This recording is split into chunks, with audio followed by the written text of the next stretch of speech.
መንግሥተ ሰማያት ባሮቹን ሊቆጣጠር የወደደ ንጉሥ ትመስላለች። መቆጣጠር በጀመረ ጊዜ እልፍ መክሊት ዕዳ ያለበትን አንድ ሰው ወደ እርሱ አመጡት። የሚከፍለው ቢያጣ እርሱና ሚስቶቹ ልጆቹም 10,000 ማለት ነው። እልፍ ማለት እንግዲህ ልጆቹም ያለው ሁሉ እንዲሸጥና ዕዳው እንዲከፈል ጌታው አዘዘ።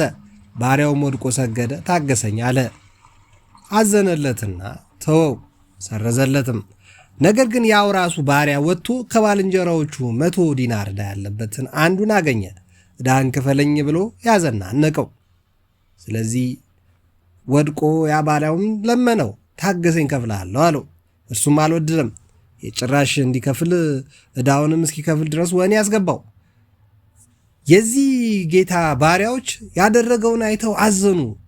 መጥተውም የሆነውን ሁሉ 10,000 ዕዳ ለተወለት ለጌታቸው ነገሩት። ከዚያ ወዲያ ጌታው ጠርቶ አንተ ክፉ ባሪያ፣ እኔ ስለለመንከኝ ያን ሁሉ 10,000 ዕዳህን ተውኩልህ። እኔ እንደማርኩ ባልንጀራ የሆነውን ያን ባሪያ 100 ዲናር ስላለበት አንተ ልትምረው አይገባህምን አለው። ጌታውም ተቆጣ። ዕዳውን ሁሉ እስኪከፍለው ለሚያሰቃዩት አሳልፎ ሰጠው። እናም ይላል ቅዱሱ መጽሐፍ በማቴዎስ ወንጌል ምዕራፍ 18 ቁጥር 35 ላይ ከእናንተ እያንዳንዱ ወንድሙን ከልቡ ይቅር ካላለ እንዲሁ ደግሞ የሰማዩ አባቴ ያደርግባችኋል አለ። እግዚአብሔር አምላክ እንዲህ ካለ ጨካኝነትና ክፋት ሁላችንንም ይሰውረን። አዎ በዛሬው አጭር ደቂቃ እንደ እግዚአብሔር ፈቃድ ይቅር መባባል እንዳለብን የተወሰኑ ሐሳብ ለመነጋገር ይህን ነጥብ ከቅዱስ ዮሐንስ አፈወርቅ የማቴዎስ ወንጌል ምዕራፍ 18 ቁጥር 35ን ካብራራበት አንቀጽ ላይ ያገኘሁትን ሐሳብ ላካፍላችሁ። ወንድም እህቶቼ፣ ቅዱስ ዮሐንስ አፈወርቅ ምን ይላል? ይቅር ማለት ይከብዳል።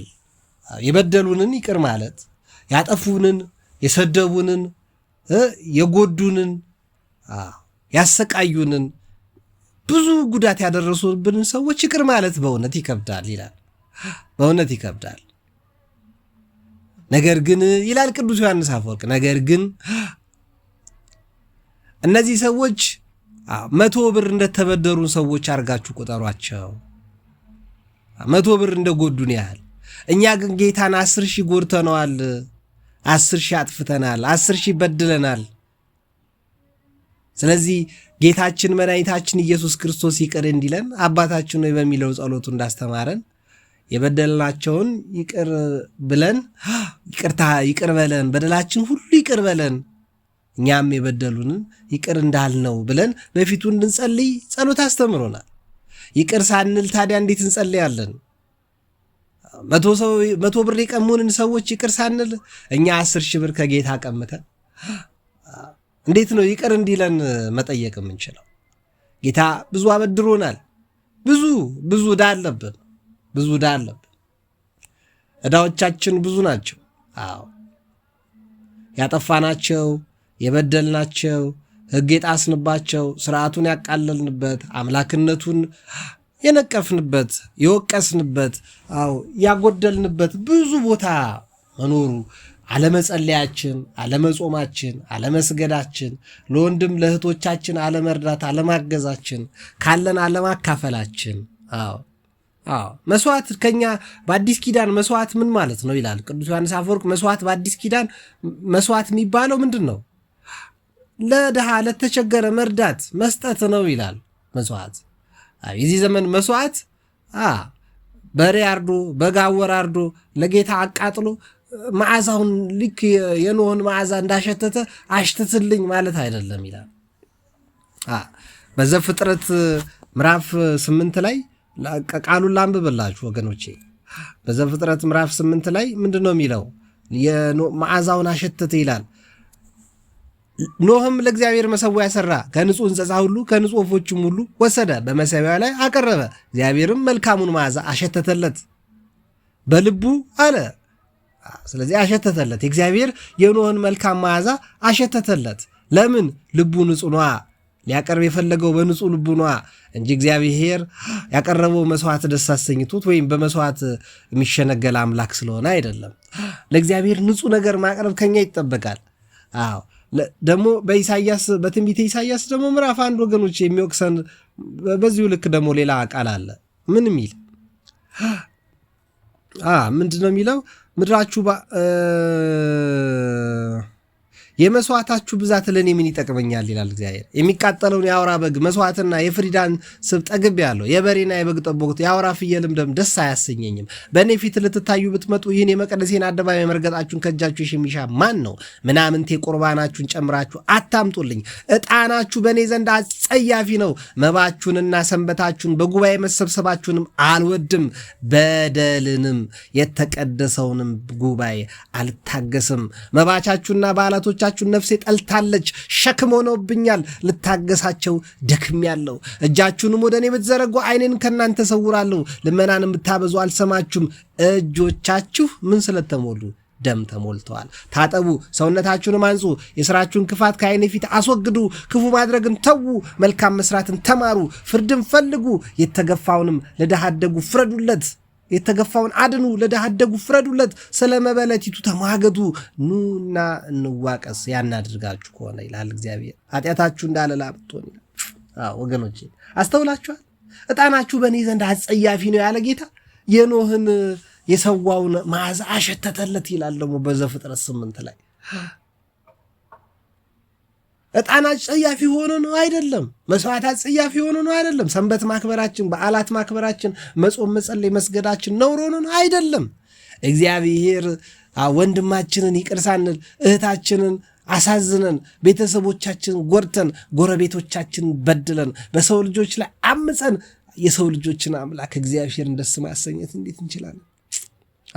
ከልቡ ንጹሕ ስለሆነ ነው ከዛ ሁሉ ሰው ያዳ ነው። እግዚአብሔር ደግሞ በንጹሕ ልቡ መስዋዕትን ሲያቀርብለት መዓዛውን አሸተተ ይላል። አዎ ቅዱስ ዮሐንስ አፈወርቅ ይላል በእኛ ቃል እንዲገባል ለእኛ አማርኛ ተደርጎ ተጻፈ እንጂ እግዚአብሔር ወርዶ በአፍንጫው አሽትቶ ደስ ይሰኛል ማለት አይደለም። የልባችንን ንጽሕና ለእግዚአብሔር ለመስገድ ያለንን ንጽሕና እንደዚህ ነው ይላል። ስንረዳ ይቅር ስንል ለወገኖቻችንም ስናስብ እንደዚህ ነው። የተራቡትን ስናበላ፣ የተጠሙትን ስናጠጣ፣ የታረዙትን ስናለብስ፣ የተቸገሩትን ስንረዳ ከንጹህ ልብ ስንዘምር እንዴት ነው? አሁን ዛሬ ደግሞ በእኛ ዘመን መዝሙር ፍክክር ሆነ፣ ስብከት ፍክክር ሆነ፣ መጽሐፍ ቅዱስ አውቃለሁ ባይነት ፍክክር ሆነ። እንዴት ነው ፉክክራችን? አቤት የዝማሬን ጮት ከኔ አርቅ እኮ የሚልም ቃል አለ በመጽሐፍ ቅዱስ። ዛሬ እንኳን ለእግዚአብሔር ለእኛ ራሱ አንዳንድ ዝማሬዎች እኮ ይሰቀጥጣሉ። አንዳንድ በገናዎች፣ አንዳንድ ክራሮች፣ አንዳንድ መሰንቆዎች ለእኛ ጆሮ ራሱ ያስጸይፋሉ እንኳን ለእግዚአብሔር። እና እንዴት ያለ ዝማሬ ነው ለእግዚአብሔር የሚቀርበው? በንጹህ ልብ ያልሆነ ስልክ እያወራ ልብ እዛ ተከፍሎ ብር እስክታገኝ እስክትቀበል ደሞዝ እስኪከፈል ድረስ እግዚአብሔርን እያመለክ እግዚአብሔር በማቴዎስ ወንጌል ምዕራፍ 18 ላይ ምንድን ያለን? ይቅር በሉ፣ ይቅር እንድልላችሁ ከፈለጋችሁ፣ ይቅር መባል ከፈለጋችሁ ይቅር በሉ። እናንተ ከእያንዳንዱ ከልቡ ይቅር ካላለ እንዲሁ የሰማዩ አባታችሁ ይቅር አይላችሁም። ይቅር ስትሉ ግን ይቅር ትባላላችሁ። ይቅርታ ካደረጋችሁ እግዚአብሔርም ይቅር ይላችኋል። የበደሏችሁን ይቅር ማለት ይከብዳል። ነገር ግን ከእግዚአብሔር ስለምታገኙት ይቅርታ እግዚአብሔር እናንተን በመፍጠር ደስ ተሰኝቷል።